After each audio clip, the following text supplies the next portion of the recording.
Hey, this is Shaun Boyd from Shaun Boyd Made This, and you're listening to the Builder Sessions podcast.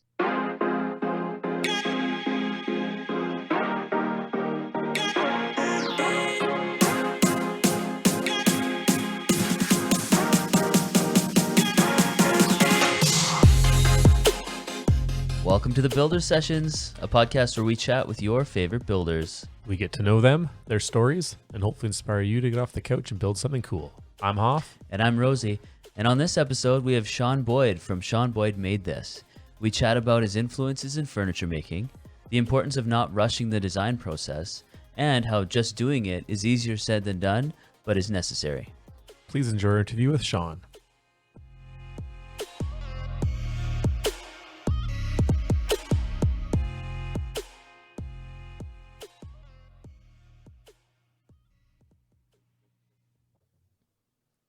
Shaun, welcome to the Builder Sessions. Cool. Thanks for having me. It's great having you. Can you, for those of our listeners who don't know who you are, can you share a little bit about yourself and what you have going on? Yeah. So my name is Shaun Boyd, and I have a YouTube channel called Shaun Boyd Made This, and it's all wooden furniture for the most part. I kind of got into it kind of on a knee-jerk decision to quit my job and started making furniture out of my parents' garage. And the whole YouTube side of it was honestly to promote the furniture business. And then the videos kind of started to pick up some steam just organically, I guess. And I realized that there's some opportunity and potential to be had in the content world. And so I just kind of ran with that, and slowly over time turned into where it is now, making YouTube videos and I guess online learning content full time. And that's kind of our main deal right now. What did you do before?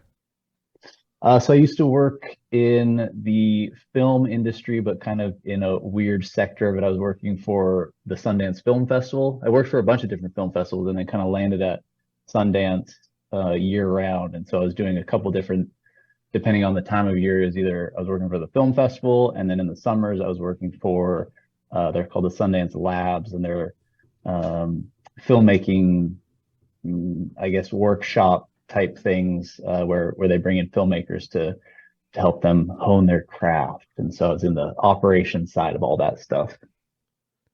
So when you got into building furniture, did you grow up around the trades or building things at a younger age? I mean, you make some beautiful pieces. So how did you get to a point where you're at now?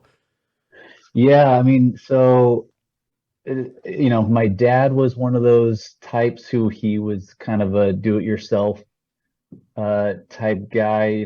When I was young, my parents bought a little house, and then they renovated the whole thing. And my dad and a family friend who was a contractor at the time basically did it all themselves. So, my dad learned a lot from doing that. And then so over the years, just me kind of helping him out on different things. So, honestly, no, like I didn't I didn't have like a woodworking father. I mean, my grandfather was into woodworking. So actually, one of the things that happened that kind of really kickstarted it was he and my grandmother were moving into a smaller house as they got older, and he had no place for all of his woodworking tools. So I went from having a circular saw and a drill to having a planer and a jointer and a table saw and a bandsaw. And they're all very old tools, but it was what I needed to kind of get me going into this next step. And honestly, it was a learn by doing situation kind of from the start. And it started with really basic.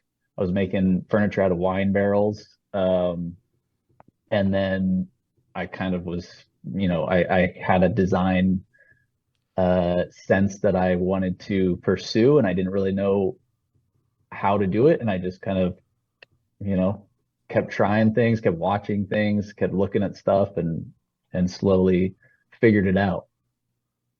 Was there any imposter syndrome in that whole mix at the beginning? And if so, how Oh, did you get over it? for sure. I mean, there still is. uh, yeah, totally. I mean, luckily the whole side of it where I'm teaching stuff happened much later, and so I got to kind of figure things out uh, early on, and so by the time I was showing people, via YouTube and plans and courses and stuff, I, for the most part, was confident in my skill and ability. But even still, like, I'm learning stuff every day, and so there's constantly that feeling of like, oh, I just learned a new technique. Let's make a video about it. So yeah, I totally still feel that, and I definitely felt it a lot back then for sure. Is there anybody that inspired you to go down this path? You talked a little about your grandfather and stuff. Is there a specific person that inspired you, or was this just I'm just gonna get in here and try it? Yeah, it was I was kind of fed up with I mean, this is like such a typical story, but like I was fed up with the day job, sitting at a desk, even though my job was pretty interesting and pretty fun, but um I kind of had reached a point where there wasn't much, upward opportunity with where I was at. And so I was a little frustrated, and I wanted to kind of do something for myself, and I wanted to be more creative. I was helping people be creative, in the filmmaking world. I was doing all the logistics and stuff to help other people see their vision come to life. And so I really felt this like, I want to be that person. And I honestly, I don't really know why I chose furniture and woodworking.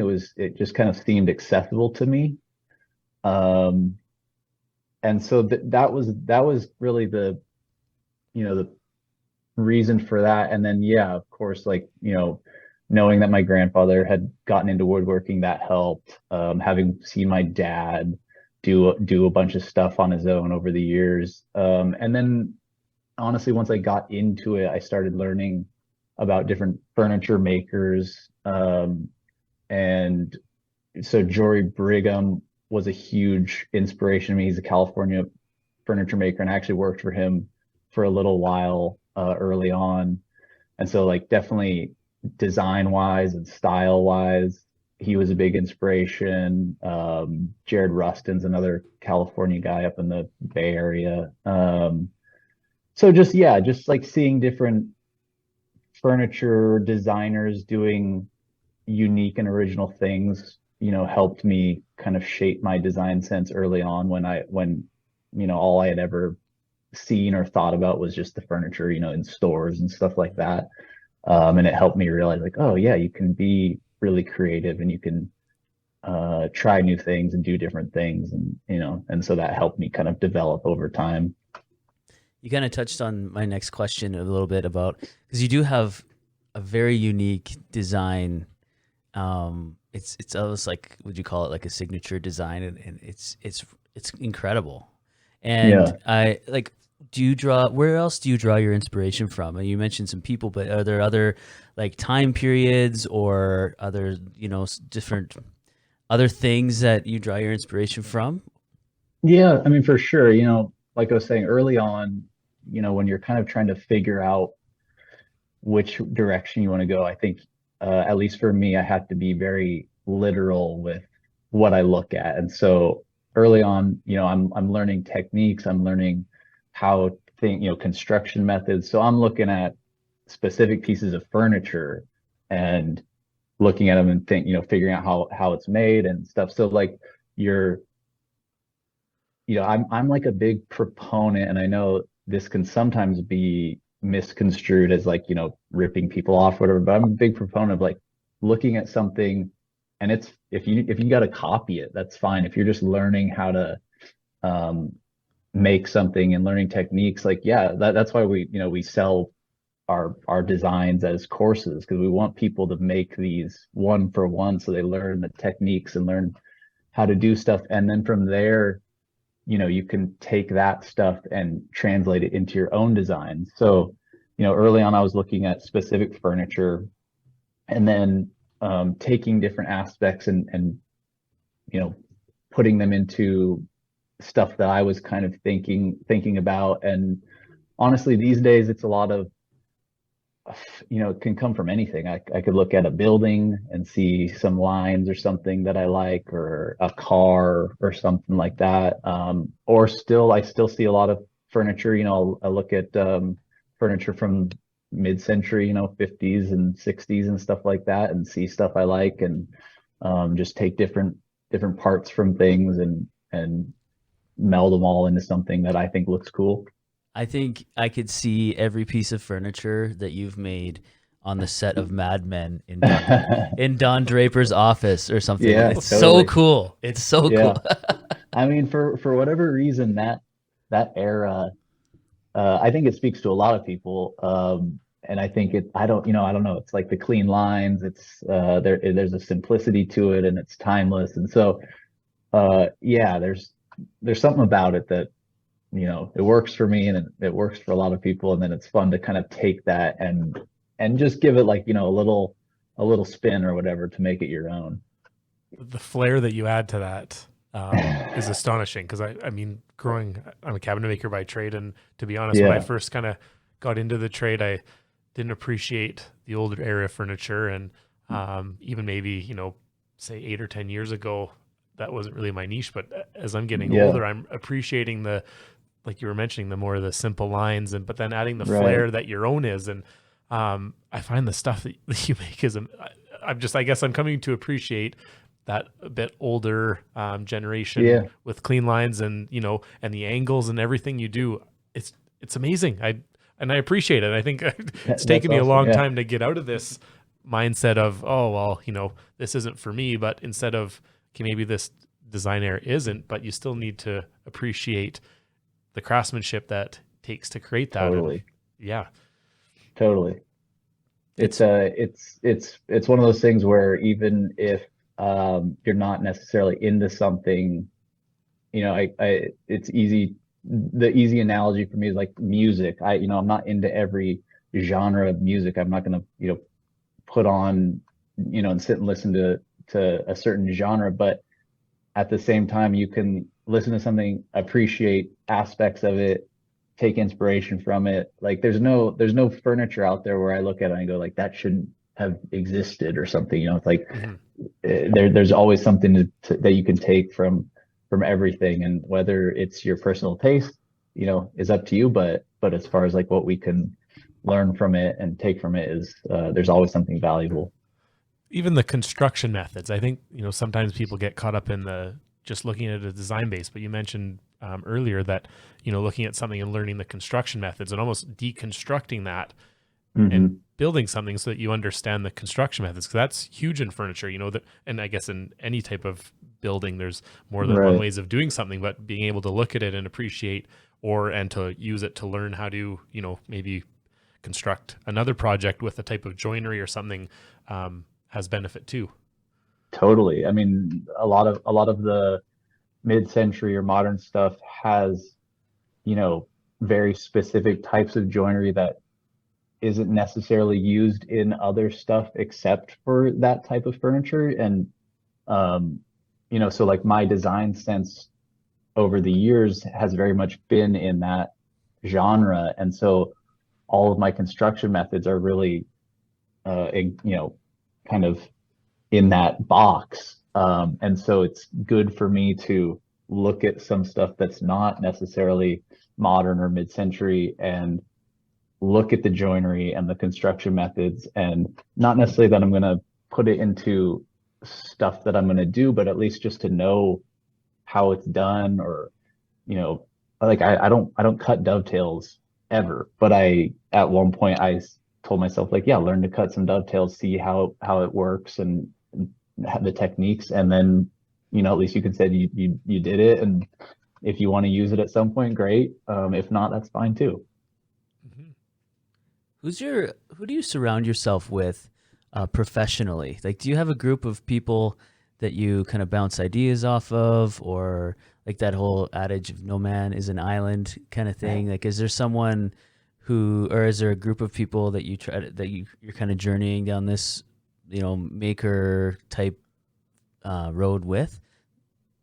Yeah, I mean the cool thing about the YouTube space is that everyone is, it is a pretty small community, especially like when you just get into specifically woodworking and then even more specifically like furniture woodworking on YouTube. And then, with what I'm doing now with Chris Salamoni from Four Eyes Furniture, we were doing these online, furniture courses.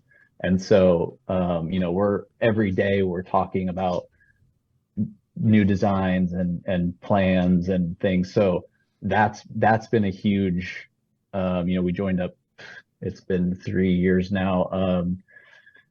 So when we did that, that was a huge shift, and it was hugely helpful, I think, for both of us to learn from each other. And then, it's like if you're into woodworking on YouTube at all, it's all you know, the usual names. There's, I don't know if you guys know about Workbench Con, which I'm not going to this year, but I have gone to in the past, and it's always fun to hang out with everyone, catch up, and swap ideas. And so I think that's like an incredibly useful part of this whole like social media online part of what we do, which is pretty unique, but it's awesome to have for sure. I didn't intend for YouTube to be an actual, part of, besides a promotional thing. And so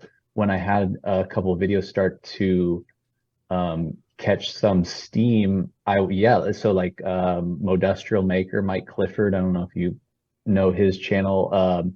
He was one of the first people to, he got in touch with me and said, "Hey, I saw your video, love what you're doing." We just emailed back and forth with, he was giving me some tips because he was a bigger channel at the time. And then, he introduced me to Michael Alm, who's another YouTube woodworker. And so, yeah, it was, I didn't even have to do anything. They reached out to me, and then from there, it really just snowballs. You go to one event I went to, I think it's called Maker Fair or something. It's in the Bay Area. It's put on by Make Magazine, and I went there with Mike Clifford and Michael Alm, and we met a bunch of other people. And so, yeah, it's like a weirdly friendly and inclusive tight knit community. I want to talk about your videos too, because you can definitely see the influence of your previous career in them. Like they're very cinematic. They're beautiful videos, and just how you tell the story and the different shots you get to kind of capture the beauty of these pieces that you're creating. I just want to commend you on that, because it's not just point and shoot. Like you can tell that it means a lot, and you really take your time, and that really comes through in that process. Really comes through in the filming or in the final product. So could you talk a little bit about what that process is like? Because you're not only you're creating two things when you're doing this, right? You're creating this furniture piece that you have to consider, but also you have to consider how to tell the story of the creation of that piece. So how do you blend those two together, and what's that process like? Totally. Well, first of all, thank you. I'm very happy to hear that, because that is an important aspect of it. I mean, it's funny when I first got into it and was, like I said, shooting videos for promotional reasons. It was really just like a documentation, and I had like a GoPro at the time, and I would just stick it on the table or whatever, and it was all sped up time lapse footage. And then when I started to, get more into the idea of making YouTube videos, and you quickly realize that, it was one of the comments I would get early on, because my videos were just time lapse footage with music behind it, and people were like, "I'd love to hear you, explain what you're doing, talk more." And that was the last thing I want to do, was, get on camera and talk. Yeah. And like, it still is weird to edit a video and listen to myself talk for 20 minutes or whatever. but it really is uh, that is such an important aspect to why people consume YouTube.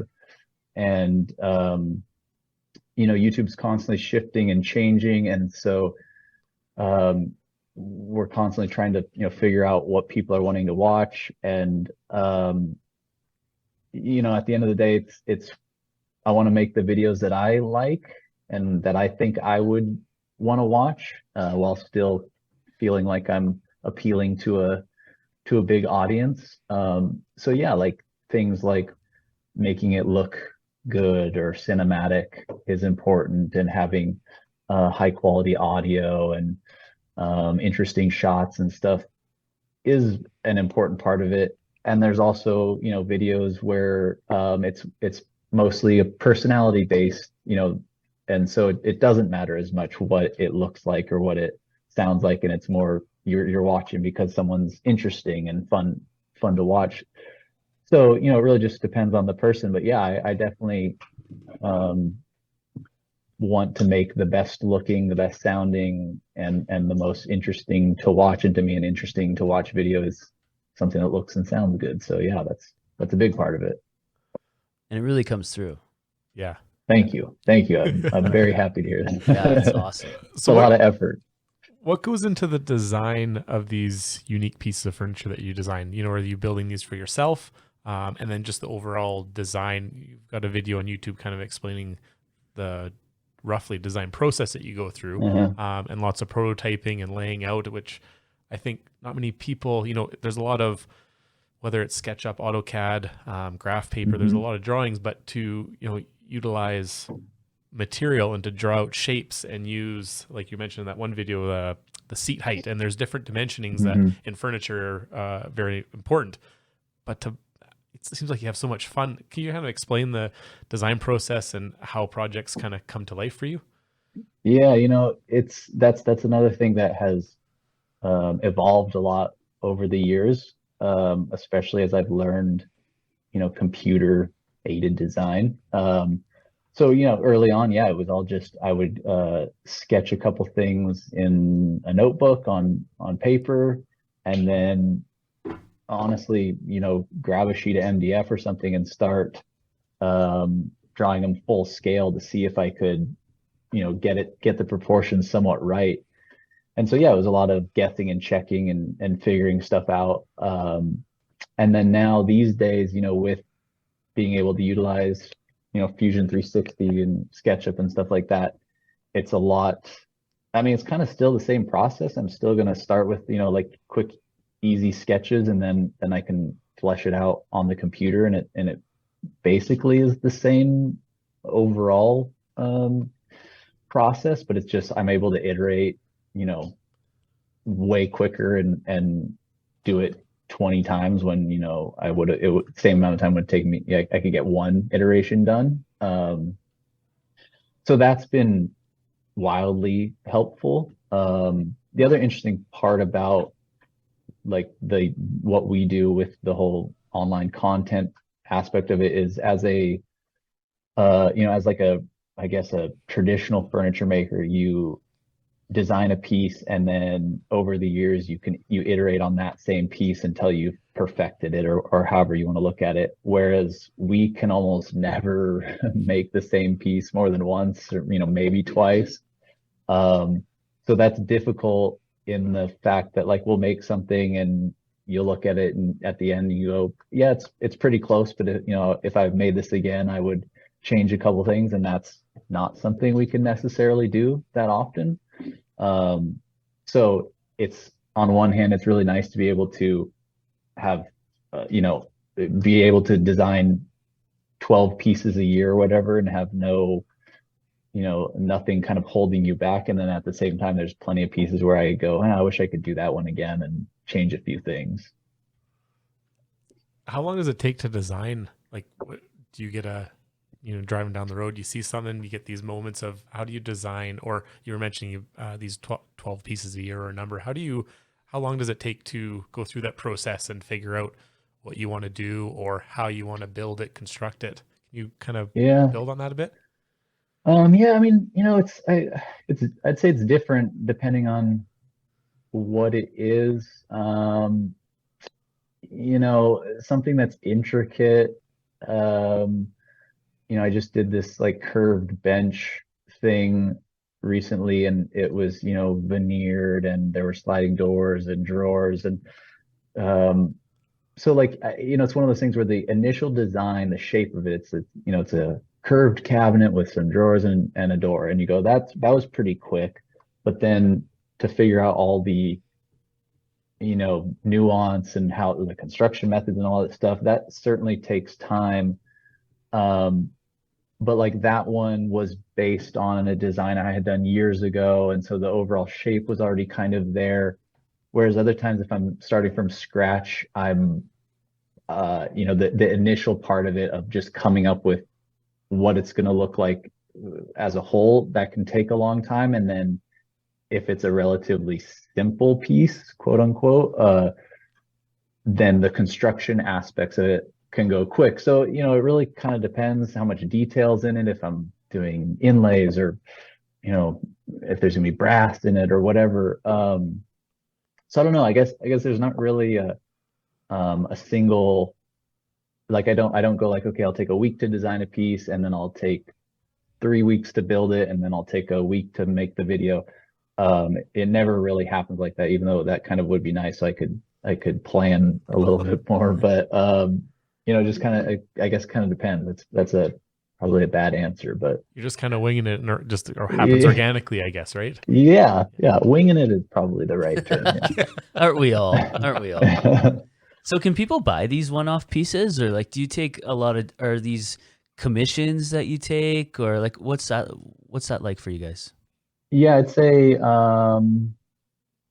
it's like equal parts commissions, equal parts we're building it for ourselves or like a family friend or something, and then equal part we're gonna put it up for sale. So we always try to, in the video we'll say what it is, whether it's for a client or for myself or whatever. Um, and then yeah, so if it is for sale, then we'll put it up on our website or whatever.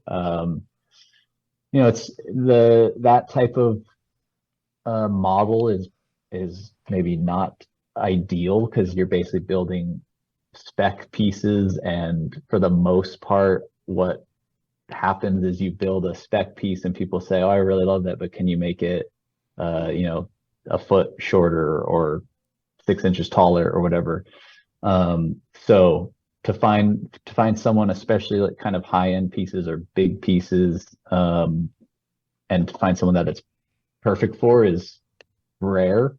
And also, for the most part, people that are watching our videos are people that are interested in woodworking and making furniture, so they're not necessarily in the market for buying furniture.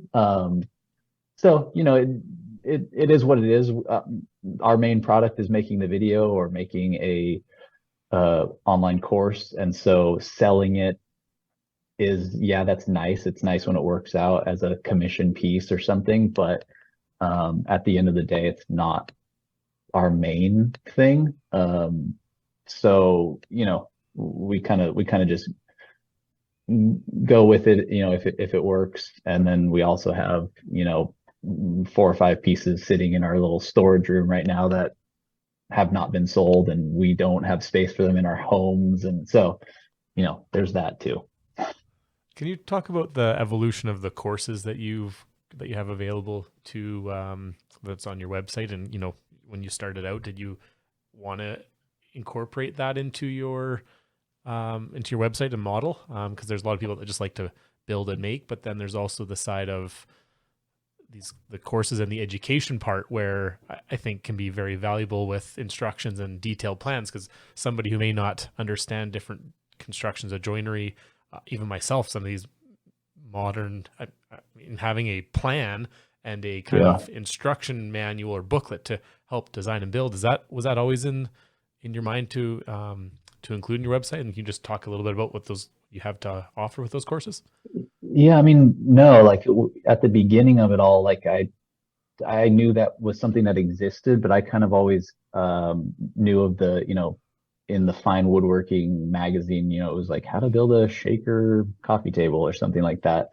So no, it kind of over time, the YouTube content is in a way, it's educational Hmm. content just as it is. And then so as I did that, I'd get requests for people saying, "Are there plans for this piece?" Or and I at first I kind of was, I thought, what? Like what? Why would you want plans for this piece? And then realized that, oh, this is something that people want. So I I I started making very, very simple plans early on. And one of the things that I did was I started offering templates that I got an X carve, little CNC machine. And so I started offering like I'll actually cut MDF templates for you and mail them to you. And that was extremely popular for for where I was at, and I got to the point where I couldn't keep up with cutting them on my own little tiny CNC machine. Um, and then when Chris and I joined up, we wanted to do online plans, but we also wanted to do in-person workshops. And we had it all set up and ready to go, and we had people signed up, and then COVID hit, Of and course, of course. yeah, derailed that completely. And so we basically just shifted it to focusing on online, learning content, and that eventually became our project courses, which are so much different than what I was doing on my own. They're long form video, chapterized. We basically walk through the entire process of building a specific piece of furniture. And we have supplemental drawings and documents, and we also still do, if you want, you can buy the templates, and we'll mail you MDF templates, or we give you the SVG or PDF files if you want to cut your own templates. So that has become something that we're extremely focused on, and it's probably my favorite part of this entire world that we're in. As fun as the YouTube videos are, uh, sharing what I've learned and sharing our designs and the craft and all that stuff is probably the most, fulfilling part of all of this. And then especially as it's like, gained more popularity and we're selling more and getting pictures and people emailing us with the stuff they've made and how much they've enjoyed it. Like that makes it all worth it. And it's just, yeah, that's the best part for sure. It almost seems like there's that video, like the online courses or the project plans incorporate a little bit of what you're doing now in a different format. You've got your videos and, Totally. that whole, yeah, I don't know. As a builder myself, it's nice to be able to, I like to be able to look at something, probably as you do too, and be able to, take some pieces from it. But then some of the stuff that, like, I don't know how I would construct some of this stuff, and being able to have Totally. a set of plans that you can follow is very beneficial to people, because there's a lot of people that, and this has come up a lot in the different podcasts, just stepping in and doing the work. There's a lot of people that Right. are scared, whether maybe they don't have, it could be a fear based that's holding them back, or maybe equipment or tool based. So having, something like this that you offer can get somebody from, well, I think I might want to try this, to, oh, this is what I need to do it. And now all of a sudden they're invigorated, and like Totally. you're just building the community and building up the craftsmanship. Right. Yeah, it's one thing to, get a sheet of paper that shows you, um, here are the pieces that you have to cut, and here's the joiner you have to cut, and that's great. But I know for myself, it's like, especially if I'm, like you're saying, if I'm kind of new to it or I'm a little bit apprehensive, to have a video that's saying like, okay, here's how you set up the saw, here's how you push the piece through the saw, think about this and this while you're doing it so that you're safe. And that, that's that's as good as it gets, besides someone standing next to you and being there. And obviously we can't, we tried to do that, we couldn't do it, and so to be able to offer the closest thing to that is I think, yeah, very beneficial. And I know that for me, that's something that I totally would have invested in early on if that were available. Are you hoping to get back in person with some of these, with some of this educational stuff, like have some sort of, course that meets wherever you rent out a shop space or they come to you or whatever? Is that in the works? Yeah, we definitely talked a lot, more recently about trying to get that stuff going again. And we still might. It's definitely something that we still have, on the back burner. Honestly, right now we're just so focused on the online courses, and we have a bunch of stuff that we want to do with that. And so, between that and YouTube and all the different things we've got going on, it's almost too much to bite off. But yeah, we definitely, if we can make it work in the future, we definitely want to, because that sounds like a lot of fun. And people seem to be really enthusiastic about it when we initially brought it up. So yeah, it's totally something that we still hope to someday maybe do, but focused on other things right now. Yeah. Do you have lots of people enrolled in those courses? Like, has it been picking up popularity, or I guess, yeah, over the last couple of years? Is it still pretty brand new on the rollout? Yeah, no, we've been doing well, and we've had quite a few. Yeah, I mean, we've been selling a bunch over the last couple of years, and then we just switched to a new platform. So we were doing it all ourselves with the videos hosted on Vimeo, and it was kind of a lot to do. And now we're on, kind of one of these course platforms, which has made it a lot more streamlined. And so that's made it better for us. And then we're trying to do a lot more as far as marketing and just getting the word out there, and reaching more people, besides just through our YouTube videos. But yeah, it's been really popular. It's just like, tons of positive feedback. The nice thing about it being an online course is if anyone ever comes to us and says, "Oh, hey, in this chapter you missed this dimension, or I was a little bit confused," we can go in there, edit the video or edit the written document or add a little note. And it's like this living thing that we can constantly make better. And that's kind of one of the best parts about it, is like we're always improving it. That must be hard to get them after having multiple eyes and hours invested into these videos and project plans and dimensioning. You're probably bound to miss something or glance over something. So to be able to constantly improve it, and whether it's through feedback or even just yourself too, that's got to be nice to be able to have something like a living document that you can slowly tweak, fix, because it is hard. And the time spent, you're probably so focused on getting, say, a certain project course out that you've spent all this time on it. And, sometimes when you're working on something for so long, it kind of starts to get a little blurry, and, be able Totally. to tweak it can be very beneficial. So Totally. I mean, you're exactly right. It's like you're looking at the same thing all day, every day for, a couple weeks, and you start to just become numb to it. And so, yeah, it's nice to get some fresh eyes on it. So now you've done a lot of different pieces of furniture, a lot of projects. Is there some favorites that you've worked on, or do you have like a dream build coming up, or can you talk a little bit about what maybe one of your favorite projects is, or what you would like to do?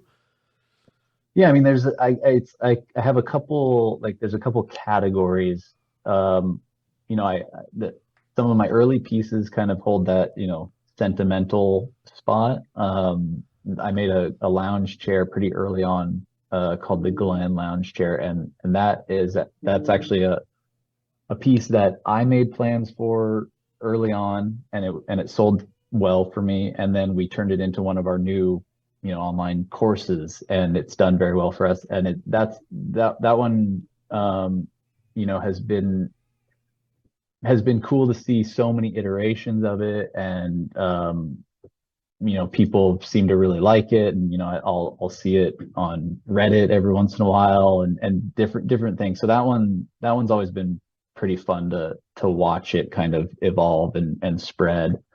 Um, and then, I mean, honestly, it's like whatever whatever my most recent piece is, I kind of tend to like more so than the stuff before. I'm always trying to like try something new, or so the most recent thing I did, the curved bench I was talking about, and I tried some new veneering techniques, and threw a bunch of different stuff at it. There's brass inlay, and so yeah, I kind of tend to value the recent stuff more so, just because it's new and fresh and feels more fun. So, what advice would you have if someone wants to start getting into whether it's carpentry or furniture design, or, I mean, yeah, let's stick with that. We won't get into YouTube Yeah. with that question. But for someone who's looking to like get into it, what's some general advice that you could give them once they get started? I think I don't know if this is like the typical advice, but it's kind of just to start doing it, and don't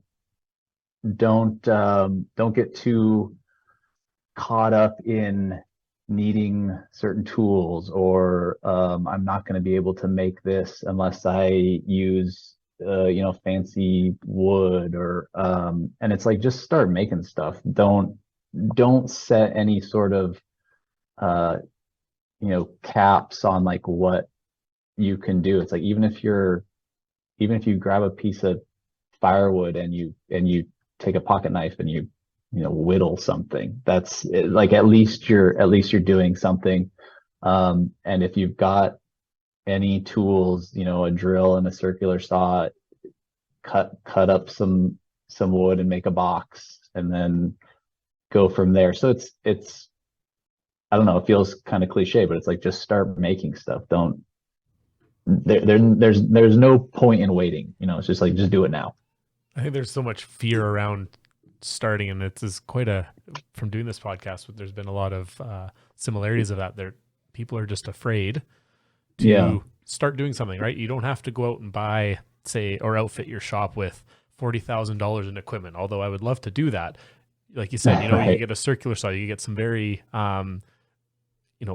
affordable tools or equipment, or go borrow some stuff and just start Right. cutting and start creating. And then as you develop and get into it and feel like if that's a area that you want to pursue, then you can start maybe, investing some money. But there's so many people that just, and it sounds so easy, just start. But for some Yeah. people, and myself included, depending what it is hard. But yet everybody Yeah. says, you just got to start. Well, I know. sometimes how? It totally. And like, I got, like I said, I got started in my parents' garage with, I had an old circular saw, and I had an old drill, and you know that I totally understand that sound. Like, you go, well, what the heck are you supposed to make with that? And um I started making bar stools out of wine barrels, and I had never done that before. I didn't know what I was doing, and I just figured it out. And uh you know the first few things you try might suck, and then you'll realize, oh, I need to do this instead, and you'll make something better the next time. So yeah, I get it. It could be a little it's like, it's maybe a little idealistic or something, but just start. Just do it. So what would be some specific skill sets that are important to develop to getting into furniture making? Oh man. You know, it, it's not necessarily well, I don't know. I guess you could call it a skill, but I think like, developing your design, your eye for design is important. Because honestly, the stuff that, like, of course, yeah, you got to learn how to operate a table saw, and make cuts, and learn techniques and skills and things. But like, I'm no different than anyone else in my coordination around doing things. Anyone can make the table saw cuts I make. It's just a matter of like knowing how to set it up. So I'd say that the more important thing is developing a design sense, and then like learning construction methods, I guess, and how stuff is put together. And that comes, from, like I said, looking at a lot of different furniture or taking stuff apart. I mean, I early on, I remember I was always getting underneath tables and things to see how they were put together, um, and just learning all the different ways that stuff can be done, and then yeah, developing your sense for design and proportion and stuff like that. And the building skill will come with time and just doing stuff and trying to make stuff, and you'll learn that, and take a shop class or whatever, and you'll learn that stuff pretty easily. It's all the other parts of it that I think are more important and more time consuming to finally get dialed in. A design element, and even talking about proportions. I mean, you can look at a piece that's been designed thoughtfully and it's proportioned well. And sometimes I'm just wanting to be like, oh, I want to go build something. I've got an idea. And after you build it, you're the proportioning, right? I mean, and especially with furniture making and the style that you design and craft, there's a lot of time spent, and you can tell with your projects that you've spent a lot of time with the proportioning and figuring out the design part, because that it just shows through the projects. And if you don't have that, a project that has been very thoughtfully designed and proportioned well, and one that has not, probably can be starting to, you can tell a difference as you have a trained eye. Right, totally. I mean, it's one of those things where you maybe don't think about it when you look at stuff, just when you're walking down the street or whatever. But yeah, just the proportion of things is so important in everything. If you look at like a car and you go, there's something weird about that car. Why don't I like that? For some reason it doesn't feel right to me. It's probably because the back window is too big, or there's some little thing where you go, that just doesn't feel right. And it's going to be a proportion thing. It's not necessarily because you go, oh, that chrome isn't shiny enough, or that the paint color is weird. It's usually something as far as the proportion of the design. So yeah, it's a incredibly important part of it that we don't really think about. So good, taking that to the next step, or diving a little bit deeper from general advice to skill sets. Now, someone who's wanting to get started, what are the top 3 tools that you recommend someone have in their toolbox or on their tool belt that are absolute, can't live without? I mean, from like a very practical perspective, I think, you need you need basically something to cut wood. You need something to put wood back together, and then I mean, I guess you need something, like some sort of sanding device, or, if you want to get finished. Though, so okay, I guess you could say like a circular saw or a jigsaw. Start with that. A drill, and maybe a cheap sander. But then, like, on top of that, I go like, well, you need like a high quality measuring device. And so I don't know, I guess it kind of depends how you look at it, but it's basically, yeah, if you want to get into woodworking, it's like you got to cut wood, you got to put wood back together, and then you got to make it feel nice to touch. So I guess that's my answer. Sometimes it's hard to come up with 3 when you're like, I could probably list off 15 or 20 that I Yeah, absolutely totally. need, but then to start out, yeah. Go ahead, sorry. That's what I started with. So I guess that's like, and I'm sure that's what most people start with. It's like you got the cheap circular saw, you got a cheap drill, and then your sand and stuff. So that's the easy go-to. If I wanted to be more like thoughtful about it or something, yeah, you could talk about having accurate rulers and a marking knife or a nice pencil, or stuff like that. But we won't go that far. Any brand loyalty? Any you gotta have this brand, not that brand in certain situations?